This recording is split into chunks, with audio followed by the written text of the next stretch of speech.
Welcome to the Live to 110 podcast. My name is Wendy Myers, and you can find me on live110.com. On my site, I teach you all about detoxification and how to heal your health conditions naturally, and my version of paleo, the modern paleo diet. You can also find this video podcast on the YouTube channel, Wendy Live to 110, and on the corresponding blog post on my website. Today we have Cassie Bjork on the podcast today. She's also known as Dietitian Cassie, and she just recently had me on her Low Carb Conversations podcast with Jimmy Moore. It was so much fun, and she wanted to come on the podcast today to talk about leaky gut and all the causes of it and the issues with leaky gut and the problems that it can cause. So everything you want to know about how to heal and seal a leaky gut. Please keep in mind that this program is not intended to diagnose or treat any disease or health condition and is not a substitute for professional medical advice. The Live to 110 podcast is solely informational in nature, so please consult your healthcare practitioner before engaging in any treatment that we suggest today on the show. I'm so thrilled to announce finally my bodybiorehab.com online program is available. You can go sign up at bodybiorehab.com. And I designed this program so that I could resolve all the basic health questions that you and many of my clients have. I get so many emails, hundreds of emails every single month, and people just want to know these basic, questions. How to heal my body? How do I heal adrenal fatigue? How do I heal my thyroid, etc.? And it's actually a lot simpler than what people think. So I designed this program to help to heal the body, how to increase the body's vitality by employing 5 pillars.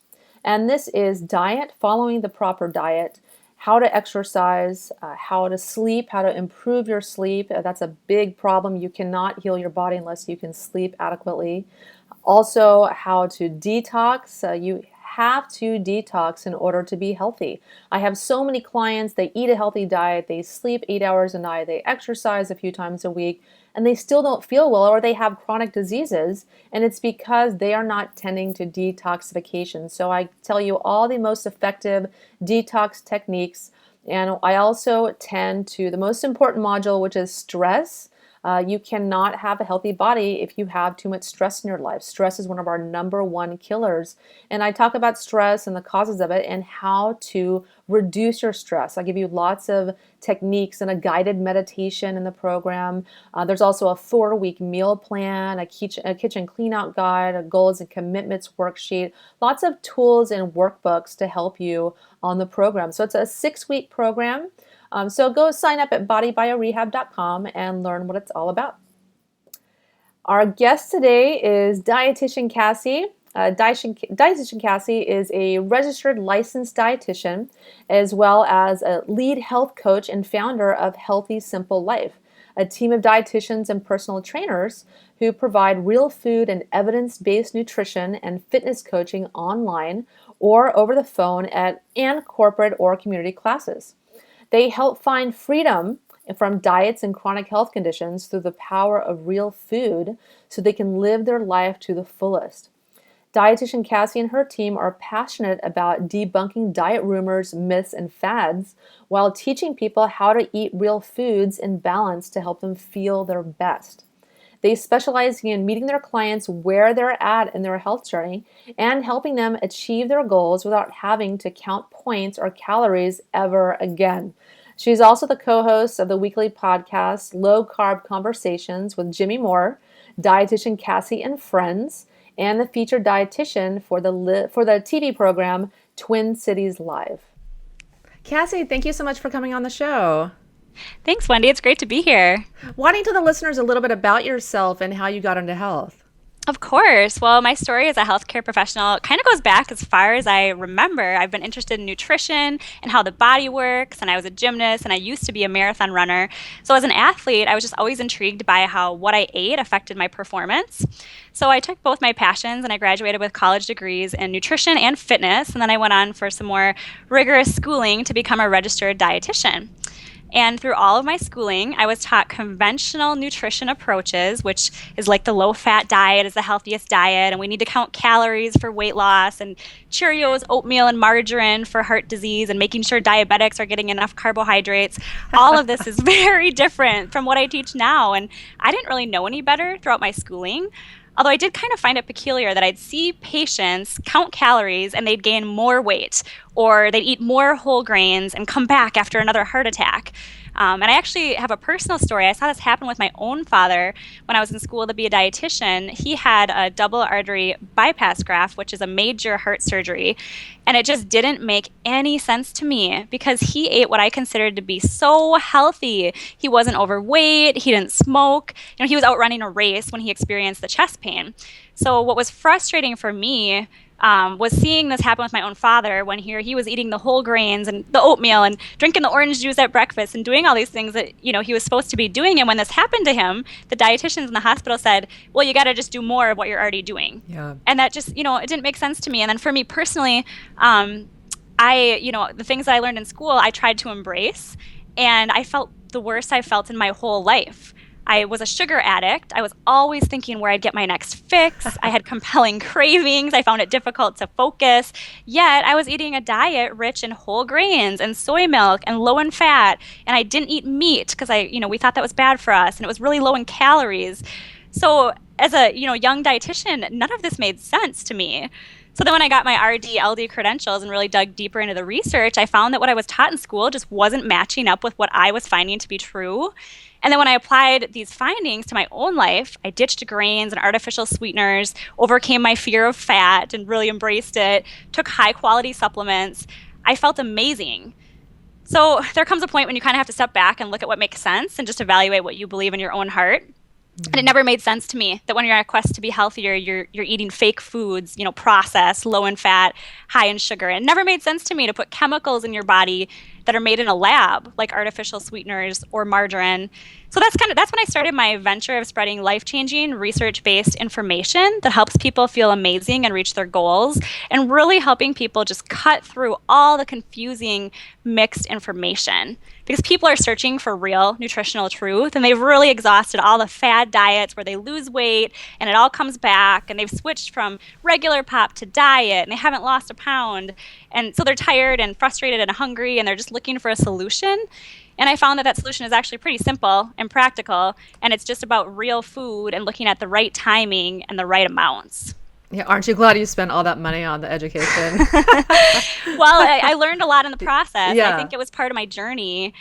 And so that's how my company started. It started as Dietitian Cassie, where it was just me, and it didn't take long for it to grow into an entire team, and that's where Healthy Simple Life was born. So we're a team of dietitians and certified personal trainers, and we do one-on-one nutrition and fitness coaching appointments, mostly via Skype and phone, and then also we see clients at our office in Minnesota. And we're just proud of the fact that we help people lead healthier lives and keep it simple. Like, that's our motto, and it's a different approach than many other healthcare practitioners. We just don't think that a healthy life has to be complicated, and we don't tell our clients to count calories or points or limit grams of fat, and we're not about quick fixes or detox plans that leave you feeling frustrated and further from your goals. So we really just help our clients to heal their body and metabolism from the inside out and kind of break all this complex, confusing information into understandable, bite-sized pieces with action steps. Yeah, your site is so good. I highly recommend it. You have so many good articles on your site, and they're very simply laid out. Like, it's really, really good. Thank you. Thank you. I think we find that, the way that we put the information out there really does resonate with people, and it makes sense to them. So that's kind of what we try to do, is like take all this research that we know and break it down into how can we apply this to our lives?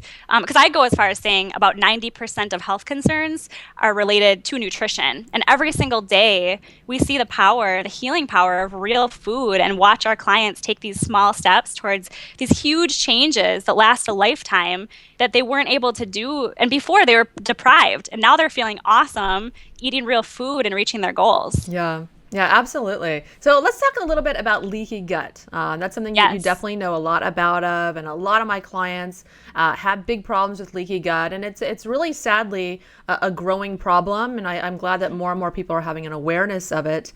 So why don't we talk a little bit about what is leaky gut for anyone who may not be aware of that? Yeah. So to answer this question, we should probably just start with what's a gut, right? So the gut is an essential and repeatedly overlooked starting point for achieving optimal health and for preventing disease. So your gut is oftentimes referred to as the missing link. And really, gut health is important for everyone, not just those with digestive issues. When we have clients come to us, whether their goal is to lose weight or increase energy or support immune health, get rid of sugar cravings, resolve digestive issues, whatever it is, we always start with the gut because it's really the cornerstone for optimal health. And it's just the avenue of which nutrients are incorporated in the body. So I would like to think of it like eating healthy is only half of the story. You have to be in the ideal state to digest your food too. So your gut is this barrier between the inside of your body and the outside world. So its job is to let important nutrients inside the body while keeping everything else out. So leaky gut is when the lining of your intestine, which is supposed to keep the contents of your digestive system separate from the rest of your body, it's becoming compromised or leaky. So this means that things can kind of get across the gut barrier that really aren't supposed to be there. So not necessarily big chunks of food, but things like toxins and microbes and undigested proteins, bacteria fragments, waste products. And when these escape through our intestines, they kind of slip across the membrane and they travel throughout your body via your bloodstream. So you can kind of think of it like there's this net that has little holes to let good things through, but it keeps the bad things the big things from passing through that would damage your system. And when someone has leaky gut, this net is damaged and these big bad things are able to sneak through and it's not good. Yeah. Yeah. So what are some of the causes of leaky gut? There are a lot of causes of leaky gut that could be potential. So it's provoked by substances that can really damage that lining of that gut. So toxins, bacterial imbalance, chronic stress, antibiotic use, food, especially food with anti-nutrients like grains, so both refined and whole grains. So I'm a dietitian saying that, maybe I wouldn't recommend eating whole grains. So that kind of explains why the prevalence of leaky gut has increased so much over the years because we've been told these foods are healthy. And grains can basically tear holes in your intestine lining because we can't break the anti-nutrients down very well. So it could be because of like how different everything is these days. It's so different than how they used to be and how our ancestors lived. It could be thanks to, a lifetime of doing things that weaken our digestive function, like consuming the processed foods and taking rounds of antibiotics and being chronically stressed every day and drinking alcohol. My guess is it's kind of a combination of all of the above that cause leaky gut to happen. Yeah, and can you explain, how food sensitivities can result from leaky gut? Because so many of my clients have food sensitivities, and some clients get to the point where there's so many foods that they can't eat, and they're just miserable. Well, when the integrity of the intestinal barrier has been compromised, nutrients can be absorbed before they're fully digested. So like partially digested protein and fat, which aren't broken down all the way, can seep through your intestinal lining, making, their way to the bloodstream like I talked about. So your body's immune response through these specific antigen, antibody markers will kind of tag some of these foods as foreign irritants, which will trigger an allergic reaction. And your body can develop antibodies then to these specific strands, which resemble the outer layer of bacteria and other pathogens. Is that different from a histamine reaction where people are having histamine sensitivities? I'm actually not sure the answer to that. Okay, yeah, because I have a lot of clients when they have adrenal fatigue, their bodies just release more histamine and they develop histamine intolerance. They just have so many histamines floating around. They also have to reduce the foods that contain histamines as well, like fermented foods or meats that have been sitting around a long time because that will provoke a response. I think it's different than leaky gut. I think it could be similar, though. I think when you really think about the mechanism, it could be similar. Yeah. Yeah, I think that if you eat foods like meats that have been sitting around a long time, they develop more histamines, and those can leak into the body through the leaky gut and cause more problems. But how does leaky gut cause inflammation? Oh, I love talking about inflammation. So your body kind of perceives these particles that make their way across the membrane as invaders. And like I said, that triggers that immune response, and that can promote inflammation and can set the tone for a host of health issues. So I do want to talk for a second just about inflammation, because I think a lot of times people think that, inflammation, it's not that big of a deal. It's only happening, you stub your toe and you get inflammation and your body heals it. But, inflammation is at the root cause of almost all weight gain and chronic disease, and almost all of us have it for some reason or another. So even if we don't stub our toe or get a paper cut, it's important for us to think about it thanks to stress and sugar and food sensitivities and artificial sweeteners and food quality, poor food quality, and lack of sleep. So with chronic inflammation, the symptoms aren't obvious like they are with acute inflammation. When you stub your toe or you get that paper cut, it's pretty obvious. But with chronic inflammation, it's a problem because it manifests itself in different ways from one person to another. So in one person, inflammation might show up as heart disease, and in another person, acne, and in another person, obesity. So it's the kind of inflammation that festers deep inside your tissues, and it's low grade and systemic, and it's constantly engaged, so it silently damages your tissues and increases your risk of disease, which is why it's so scary, because your body sees it as a fire, and it's always going to prioritize taking care of inflammation before anything else. So that means if you're struggling with, lack of energy, you're having a tough time losing weight, digestive issues, it's going to be nearly impossible to fix these without reducing inflammation first. So that's actually why we focus on gut health with our clients right away, because oftentimes we see that, when it comes to weight loss, if they've been counting calories and exercising, they can do all of that they want. But if they're not focusing on the root cause and reducing that inflammation, nothing's going to fall into place. So what kind of health issues lead to leaky gut? So I think the types of health issues that can lead to leaky gut, well, I was going to say autoimmune diseases, but it's kind of like what came first, the chicken or the egg, because autoimmune diseases are pretty much present in everyone who is tested for leaky gut. So it could be that leaky gut comes first. I think that a host of health issues can lead to leaky gut because it just compromises your immune system, and kind of like all the different reasons that we talked about, the toxins, the artificial sweeteners, the processed foods, the stress.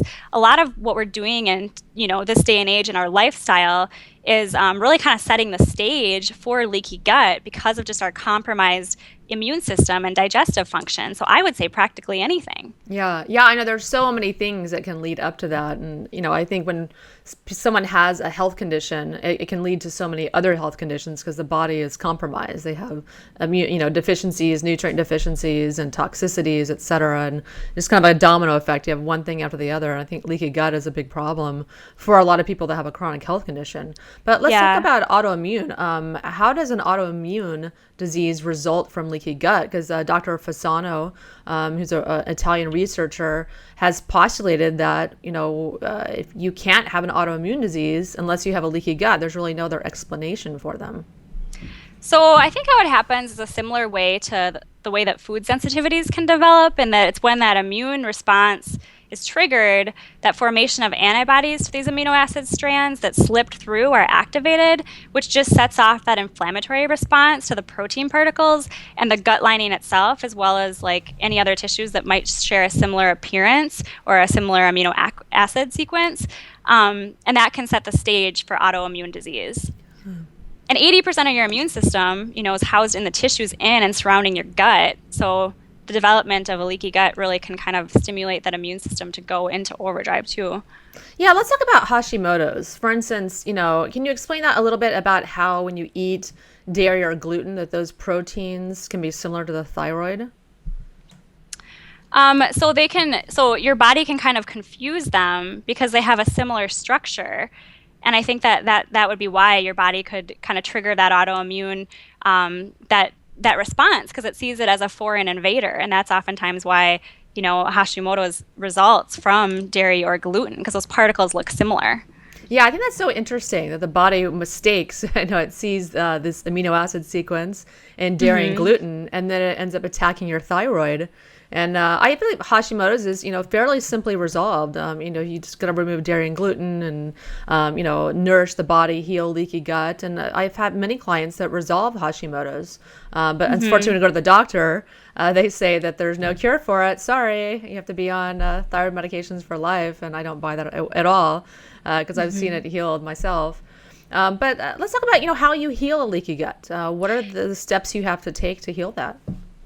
Yeah, so just like leaky gut can kind of develop slowly over years or even decades, the healing process isn't an overnight one. So with our clients, we kind of see that, it usually takes, I would say, probably between 3 to 6 months, sometimes upward to a year. So the most important thing is to be really diligent and consistent about following the steps that I'm going to outline. So the good thing about healing a leaky gut is it's really doing things that we should probably be doing anyway. So whether you think you have leaky gut or you're not sure, you can be implementing these tips to heal leaky gut, even if you're not sure, just because it's healthy. So like the first thing would be, I would say the first step would be to stop eating foods that damage the lining of your gut. Right? So even if you don't have leaky gut, this is a good thing. So, grains, legumes, processed refined foods can be hard to digest and promote those perforations in your intestines that I talked about. So this means cookies and crackers and bread and pasta, oats, brown rice, those foods that we've been told to be healthy for so long. It's really important to work at reducing consumption of those, at least for the duration of the healing process. And there's really, in my opinion, as a dietitian, there's not really a lot of good reason to eat those types of foods anyway, because we can get all of our carbohydrates from real foods, vegetables, and fruits. So I'd recommend keeping those out. Can we talk about legumes a little bit? Because I wrote an article on legumes, and I have gotten so much flack from all the vegans and vegetarians that are chowing on beans, like night and day. Because Joel Furman says eat a cup of beans a day. So can you talk about how legumes can damage your gut? So kind of in a similar way, they have anti-nutrients that can promote perforations in your intestines. When it comes to legumes, I don't think they're a terrible thing to eat if you can tolerate them, but a lot of people don't know if they can. And they do have anti-nutrients in them that can interfere with absorption of other foods that we're eating. And a lot of people are counting them as a protein, but really beans usually have, legumes usually have 3 to 4 times the amount of carbohydrate as they do protein. So I think, if you can tolerate them, if you want to include them every now and then, but I mean, even the reason why they produce gas in the body is because your body can't break them down all the way. So I don't think they're the best source of nutrition, and they're not something that I would recommend. But for some people, they can tolerate them better than, say, grains or processed foods. So, maybe in moderation, but for people that are trying to heal a leaky gut, not something I would recommend. Yeah. Yeah. And what about brown rice? Can you talk about some of the issues with that when someone is having digestive issues or leaky gut? Yeah, it's basically the same thing. It's those anti-nutrients in there. So I would actually recommend white rice over brown rice because of that. It's easier to digest, and you're not going to be getting those anti-nutrients. So white rice would be a better alternative than having bread, for example, because bread has gluten in it and rice doesn't. So that all of that said, I still would promote the real food carbohydrates, the vegetables and the fruits, before I would recommend, white rice or legumes. Yeah, I agree with you. I always tell clients to eat white rice, and they're like, what? But the China study, one really good thing that came out of the China study was that white rice is the grain that's the least correlated with disease. Yes. So there's a reason that, the majority of the world is eating white rice every day, because it's a fairly benign grain, not fabulously healthy for you, but benign. And I think it's also important to keep in mind that it is sugar. It turns to sugar in your body. So it's okay to have it, but acknowledge that and realize that, portion control is kind of important, especially when it comes to foods like rice and beans and bread, because they do turn into a lot of sugar in your body. So for most people, having a half a cup, probably a cup at the most at their meals, because that does turn into quite a bit of sugar in the body. Yeah, I just did a food sensitivity test. It was an MRT, mediator release test. And the only food I was sensitive to was rice. Oh my goodness. Yeah, That's not a common one. It's weird. I don't eat that much of it, but my body doesn't want it. So that's out for me. Yeah, it is interesting. So yeah, I'm sorry to keep interrupting you. Just have a little that's food great. for thought. Thank you for sharing that. That's interesting. Not many people are sensitive to rice, at least not in what I've found working with our clients. Yeah.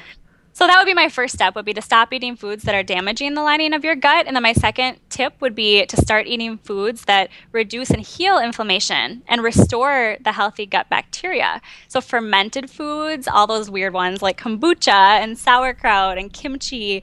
And if you can tolerate yogurt, although it's not really the first thing I'd recommend since we're kind of trying to stay away from the dairy here, but those are important for replenishing your good gut bacteria. And then also a healthy fat, which some people kind of still have to overcome their fear of fat, that fat phobia that's kind of been forced upon us ever since about the 1970s. So healthy fats like butter and coconut oil and olives and avocado, fatty fish like salmon, healing bone broth. These are all important for calming that inflammation that I talked about. That's really sets the stage for almost all health issues. So everyone can benefit from eating fermented foods and healing foods and healthy fats. Yeah, can you talk a little bit about how bone broth heals the lining of your intestines?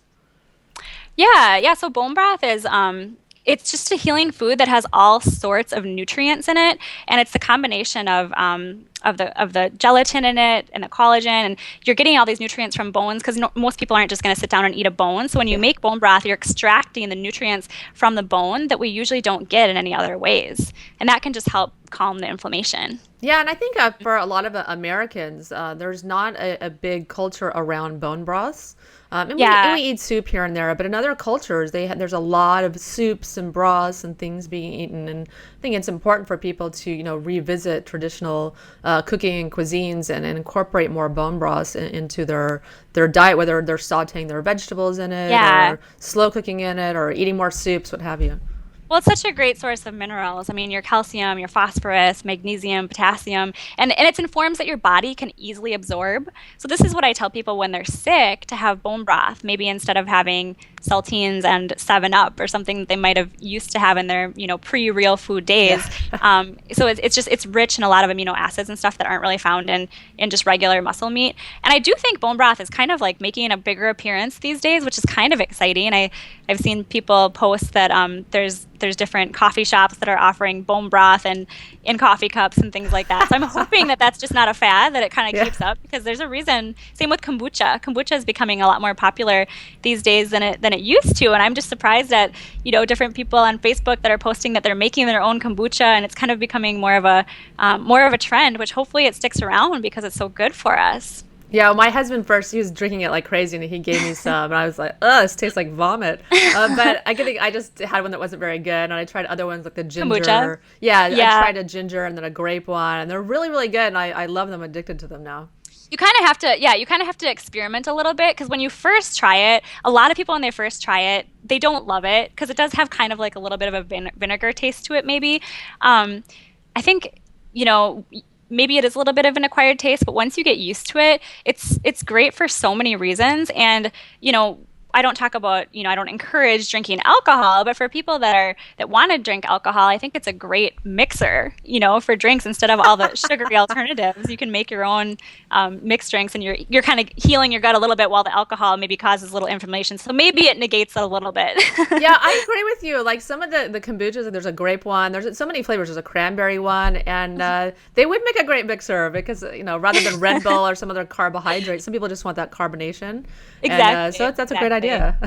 Well, when you're sick too, like you mentioned the ginger one, ginger berry is like my favorite flavor of kombucha, and it's kind of, ginger's kind of known as a stomach settler too. So I think that's another great thing to have when your body, whatever your body needs to heal from, whether it's leaky gut or maybe you're just not feeling very well, kombucha can be really beneficial for that. Yeah, and I definitely is an acquired taste. I had to drink it a few times and find a flavor I liked before I really, hit the ground running with it, so to speak. Well, now I think it tastes a lot like hard cider. Yeah. Or maybe even a Mike's Hard Lemonade, if anyone's ever had one of those. I think that like after a while, it kind of has that same, I don't know, maybe just because I haven't had any of those things for a while, but I think it's pretty tasty. So I always tell people, give it a shot. Try it a few times. Try a couple different flavors because, like the ones with chia seeds can kind of be weird at first. Yeah. So maybe try to stick with one of the basic flavors when you first start. Yeah, the chia seeds ones are interesting. The chia seeds kind of pop and they have all these alganates in them. And those, they bind to heavy metals and take them out of your body, but they're real slimy. So it's kind of a weird texture to drink that. And it does have a trace amount of alcohol in it, which is also kind of interesting. I know when I think it was in New York City, they actually have you have to be 21. It says that on the label to buy it. And I'd never seen that before. So Yeah. I know, it's so funny. There's some kombuchas, they have a white label and a black label. There's yes, black label ones, and they're just fermented longer, so they have more alcohol in them. It's just so funny. You have to be that is interesting. 21 to buy this health food. Exactly. So anyway, back to the tips for healing leaky gut. Probably the last thing that I would say is get stress and sleep under control. And sometimes people kind of put these to the side because we're all stressed out and we're all busy and no one has time to sleep. But they're really important. If those are out of whack, it's going to take a lot longer to heal a leaky gut because you'll be promoting more inflammation that your body has to focus on healing. So really do your body a favor and stay rested and practice stress management techniques so that your body can focus on healing. Yeah, I agree. I think people really need to focus. First thing on their health is to focus on sleep, because you can't heal your body if you can't regenerate, if you don't spend it 7, 8 hours, 9 hours even sleeping. You don't have the energy to heal. You don't have enough time for your brain to reset and recharge, etc. Yeah, with any kind of healing. I mean, even with healing metabolism, it's a new concept for clients of ours who are used to waking up at 4 o'clock in the morning and hitting the gym right when it opens just to burn those calories. But they found that none of that worked. So we're giving them a new solution, something new to try. And usually, our first priority is going to be sleep. It's not going to be hitting the gym.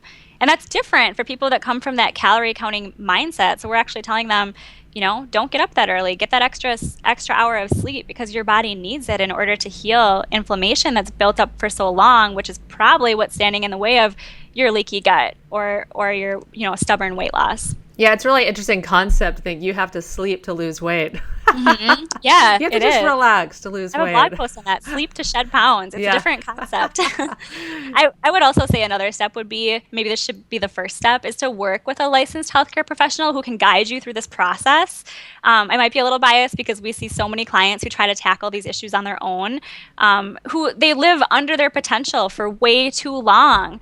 So, I mean, really, you aren't expected to do this on your own. A dietitian or a health coach who's educated in this area can really help you through the healing process and help you figure out which foods you should be eating and how much you should be supplementing and what areas, other areas you might need to focus on to get you on track to being your healthiest self. And I always tell people, when you're considering working with a healthcare professional, whether it's my team or someone else, check them out, read through their blogs, follow them on Twitter and Facebook, and just see if their views resonate with yours before scheduling an appointment, because you want to be really comfortable with their approach and the person that you're working with. Yeah, that's a very good point. And I think a lot of people that are trying to heal leaky gut on their own, I think people, they want quick results. They want to be healed in 3 months. And I think that's just not the reality for most people, especially with long-standing digestive issues, a decade. I have some clients that have had issues for a decade or longer, and it's not going to happen in 3 months. So people they have to be patient, very patient. And that's not something that we're all very good at. I'm not either in this on-demand society. And that's why I mentioned that, leaky gut develops slowly over years or even decades. So the healing process, it isn't overnight. And, a lot of the solutions that are offered to us for really any of our health conditions, it's a quick fix. It's a quick detox or a quick prescription medicine or whatever it is. We're used to getting those things on demand. So to really heal from the inside out, you have to be patient with your body. And it's important to be consistent and diligent. And you don't have to be perfect either. I think that is something that I also want to mention, because sometimes people think that, if I already had, I had a slice of bread and I knew I wasn't supposed to because it's probably damaging my gut, so I might as well have 10 more. If you drop your phone on the ground, would you smash it? Yeah. No, it's the same thing. Pick yourself up. It's okay to not be perfect. And it's also important to recognize that when you aren't being diligent, it's just going to take longer. So I think that's what's empowering, is you get to make that choice. If you want to have the slice of pizza and the cookie, okay, just know that it's going to take you a little bit longer to heal your gut. And maybe you're okay with that. And that's okay, because I think there's a balance in life, and no one gets to decide that balance except for you. Yeah, we make our choices every day, or definitely our health choices. So what are some of your favorite supplements to heal leaky gut? There's a lot of different kinds of supplements, but what are some of the most popular ones to heal your gut? Yeah, I'm glad you mentioned that, because gut healing supplements are an important part of the healing process and really shouldn't be overlooked. My top 3 would be probiotic, glutamine, L-glutamine, and fish oil. So probiotics, might be the most important supplement to take because they replenish that good bacteria and they crowd out the bad. So like the fermented foods have healthy bacteria in them too, and those are important to eat.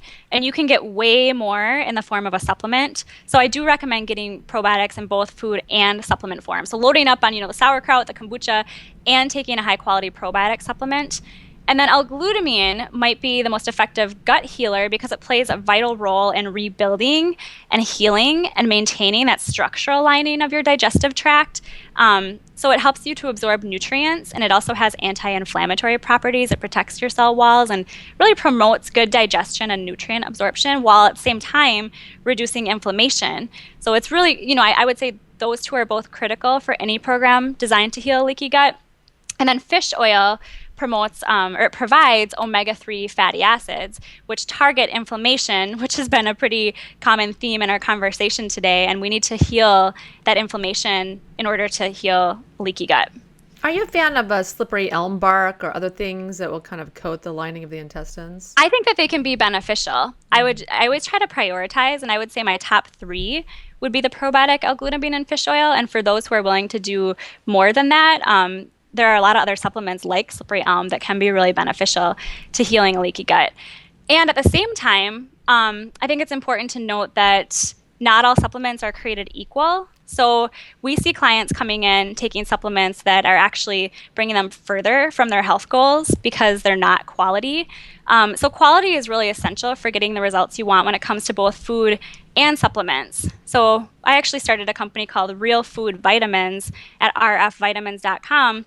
And we only carry pharmaceutical grade brands of nutritional supplements because pharmaceutical brand or pharmaceutical grade means that it's well absorbed, they're free of contaminants and additives and no artificial sweeteners. So they're really high quality and will actually help people get closer to their goals. So I always tell people if you're not taking a high quality supplement, don't take any at all. Like all of the research studies out there that say that, supplements don't work or fish oil is bad for you, they're all using supplements that are just found on the shelves at stores. And they're not regulated by the FDA, which I'm not a huge fan of the FDA. So it's not that I'm in support of that. But pharmaceutical grade supplements actually have research behind them. And really, supplements on the shelves at stores, they can put whatever they want in there and no one's regulating it, which is really scary. So I would say unless they're high quality, don't take any supplements at all. And that said, high quality supplements can be so beneficial to a healing regimen. We see clients reach their goals so much faster when they include high quality supplements. Yeah, some of these studies you read that, vitamins don't work and vitamin E is not good for this or that. They're using the worst form of the synthetic supplement. Yeah. So of course they're not really working that great. Well, when you think about it, I mean, supplements like fish oil and like probiotics, if you're getting ones that maybe are on the shelf at the store that have been sitting there for years, I mean, the bacteria is probably dead in the probiotics and they could have used, gross, cheap, dead fish in the fish oil. So you really don't want to mess around when it comes to supplements because you can't always tell what's in there. So they can actually bring you further from your health goals and promote more inflammation, which defeats the whole purpose of, spending the time and money on supplements anyway. So I'm glad we talked about that because supplement quality is really important, just like food quality is important. Yeah, you get what you pay for, and I know I've spent thousands of dollars on supplements, but they're an important component for your health because you can't get the nutrients you need from food, and so you really need to do your research on supplements and put that in your budget to buy the highest quality. It's really, really important for your health and for longevity as well. And you do get what you pay for, and high quality ones, will be more because there is research behind them, and they have to pass a lot of different tests because they're actually being regulated. And at the same time, there's some really expensive supplements that don't work, just that are expensive because they market them that way. So I think another thing too is, when you consider that when you're buying supplements at a store, you're paying for, the middleman and the shelving fees and all of those different kinds of things too. So, and pharmaceutical grade supplements, you have to get through a licensed healthcare professional because they work so well and they want somebody making, actual recommendations for you. So those are just some things to keep in mind, I think, when it comes to buying supplements. You want to make sure you're being just as diligent about those as you are about your food.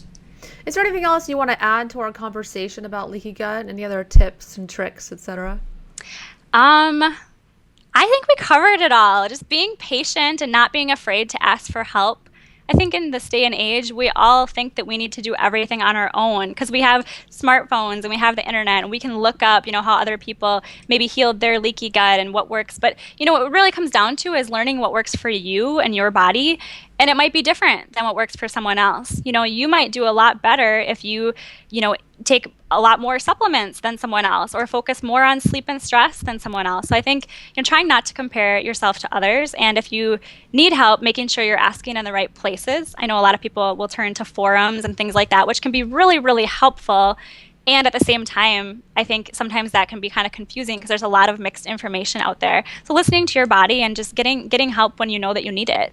Yeah, because everyone's different. Some people are born very, very healthy, and other people are born kind of at a slight disadvantage. They're just I test babies that have adrenal fatigue. Wow. There's a lot of nutrient deficient babies being born today, and so there's definitely vast differences in the stressors, nutrient deficiencies one person can handle compared to the next. Yeah, For sure. definitely. Well, I have a question that I like to ask all of my guests. What do you think is the most pressing health issue in the world today? We've been given wrong, outdated nutrition information for so long. It's confusing and it's contradictory at best, and it's simply false at worst. And it's causing us to become sicker and fatter. And this is really what I believe is the most pressing issue in the world today, because dietitians are dishing out bad advice because the Academy of Nutrition and Dietetics, the biggest organization of nutrition professionals in the world, is sponsored by big food companies like Coca-Cola and McDonald's, Kellogg's, Conagra, and General Mills. Those are the companies that sponsored me getting my RD degree, which I'm not proud to say. So we live in a world where money governs pretty much everything. And the junk food companies have a lot of money. So they put on the presentations that dietitians attend for their licensure requirements and their continuing education credits. And they insure us and comfort us and tell us that their junk food is innocent. And it's ridiculous. And I believe it's the reason for the highest prevalence of heart disease, obesity, cancer, type 2 diabetes, ever. I think that's the reason for it. And we can be educated over and over again on which changes to make. But if it's information that doesn't work and doesn't produce results, it's not going to work. So we see this all the time with our clients. They end up feeling like failures because they've already seen a dietitian before and they told them to restrict calories, and they did. And then they gained weight because when you restrict calories for too long, your metabolism slows down. So when they gained weight, their dietitian blamed them and said, well, you must not be doing what I told you to do. So it's shameful. I think these are just shame tactics, and it makes us feel like a failure, like there's something fundamentally wrong with us. So that's why I'm so passionate about spreading truthful, research-based information that makes people feel empowered and provides them with results, because I think one of the biggest problems is we've been given the wrong information for so long. Yeah. I had one client that he had seen a dietitian, and she's telling him to eat Jif peanut butter, Cheerios, and Benecol. The horrifying, industrial seed oil spread that causes heart disease. It's amazing. Seriously. How many cardiac patients and things that come to me and their doctors have told them to eat Benecol. It's really shameful. They're still being taught that. Yeah, I mean, we get emails from clients all the time still that in the hospital, they had a heart attack and they weren't allowed to have anything but margarine and oatmeal and orange juice. And it's like, what? I thought we were beyond that. The research is very clear on that, but we're still, change takes a long time. And I think that's the problem, is that, we're still being given this outdated information that just doesn't work. Yeah.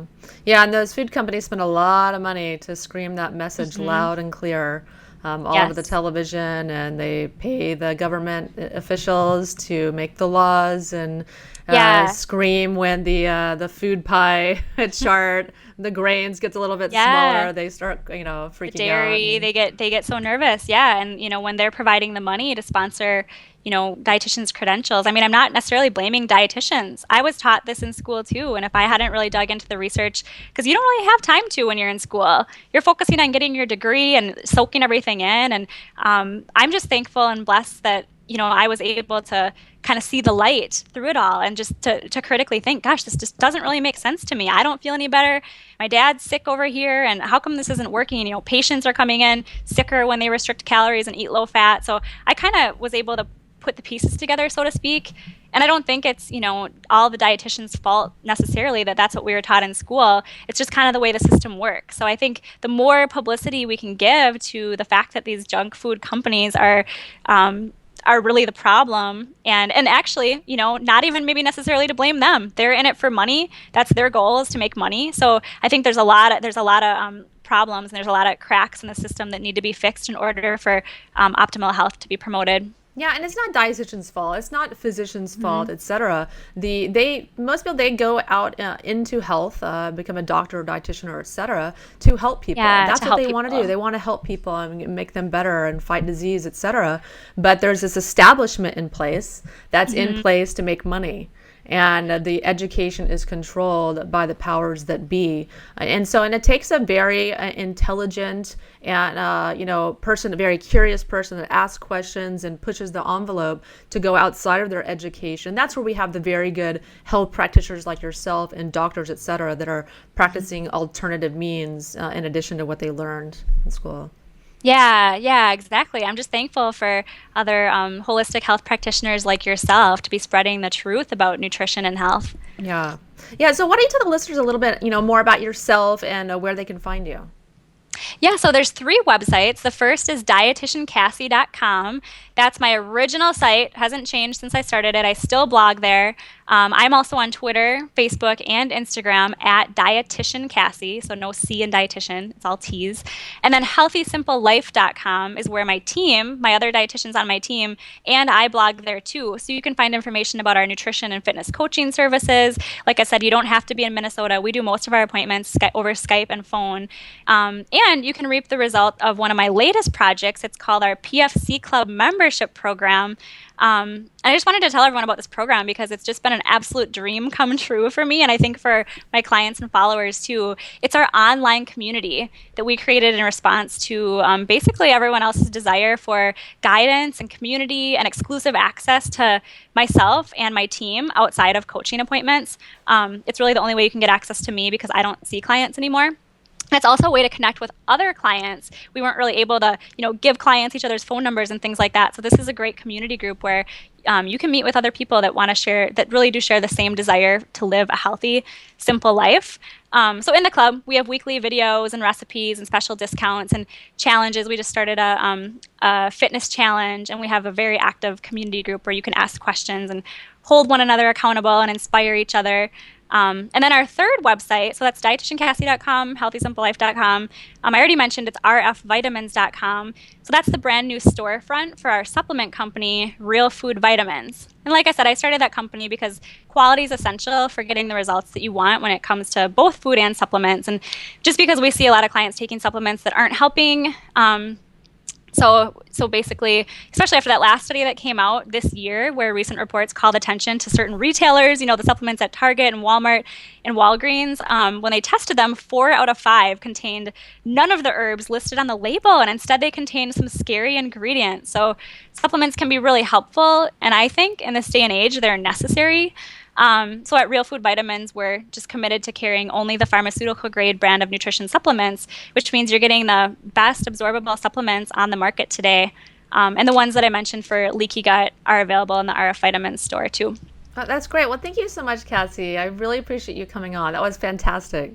Thanks, Wendy. It was so much fun. And thanks for all that you do too. I really appreciate you. Oh, thank you so much. And thanks for having me on Low Carb Conversations. That was fun. That was a fun conversation. Yeah. You and Jimmy Jimmy Moore had me on the show, and we talked about, it's really interesting, the format. You guys talk about all the current events that were, happening in health right now. It's really, really interesting. I actually picked the article on leaky gut because I figured it was something that you were passionate about if you asked me to talk about leaky gut today. Yeah. I was wondering that if you had picked that I to talk did. about. But yeah, I think the format of that is really, really engaging because it talks about all the current events. And how long have you guys been doing that? A few years, and it is kind of a unique podcast, and where every single week it's very current. We talk about the health headlines that just came out that week. So, people, we get a lot of questions. Our inbox is filled every single day with questions about, like I said, the latest research study on supplements or on, heart disease or diabetes or whatever it is. There's a lot of mixed information out there. So we just kind of cut to the chase and we try to cover 6 or 7 health headlines each week. And then we also bring on 2 guests from the community. Sometimes they're fellow healthcare practitioners like yourself, and sometimes they're just people that listen to the show that are really passionate about nutrition. So it's kind of fun. We get a big variety of articles and guests, and we can just kind of shed some light on the information that's being pushed in the media today. Yeah, it was a great show. I had a good time. So you guys can check that out, lowcarbconversations.com. And Cassie, thanks so much for being on the show. Thanks so much for having me. Yeah, and listeners, thank you so much for listening to the Live to 110 podcast. You can find me on live to110.com. You learn all about detoxification and how to heal your health conditions naturally, and my version of paleo, the modern paleo diet. And please be sure to go check out my new online health course called bodybiorehab.com, where I talk about the 5 pillars of health, the basics of health you need to live a long, healthy life. Thank you so much for listening to the Live to 110 podcast. Thank you so much for coming on the podcast. My pleasure. Why don't you tell the listeners a little bit about yourself and how you got into research and what you're researching now? Yeah, so the company that the president of Great Plains Laboratory was started as a result of a lifetime goal of mine. When I got out of school, I thought that the technology of mass spectrometry was just becoming widely available. And I thought if you were able to test urine samples, you'd be able to, in essence, learn every single thing about a person's physiology. And by knowing every single molecule, you'd be able to know what was causing their illness. And with that knowledge, you'd be able to institute a treatment based on those abnormalities. So that was, just getting out of graduate school. That was my goal, and it took a lot longer than I anticipated to realize my dream. But eventually, I got there and largely accomplished that, which is a nice thing to do. Yeah, I love your lab. I'm an FDN, so I do all of your testing. I love the fatty acids profile and the OAT, the organic acids test, and you have a lot of really great tests. The metal and mineral RBC test is great as well. But let's talk about oxalates. I want to focus on oxalates because I'm really surprised by how many clients that I'm testing that have oxalates. So can you tell the listeners a little bit about what oxalates are? Yeah, so oxalates are a small molecule, and they form crystals. And probably a lot of people have seen oxalates. If they've walked out in the woods sometime, there's some yellowish mold growing at the bottom of dead trees. It's very common for mold and fungus to make oxalates. And if you go into moldy buildings, like at the fort at Old San Juan, I saw some black mold on the ceiling, and you could see like stalactites coming down, and more than likely those were stalactites of oxalates. So they're produced by mold, fungus, and probably candida, but the human body also produces them as a waste product. Sometimes they'll get into murder cases. So there was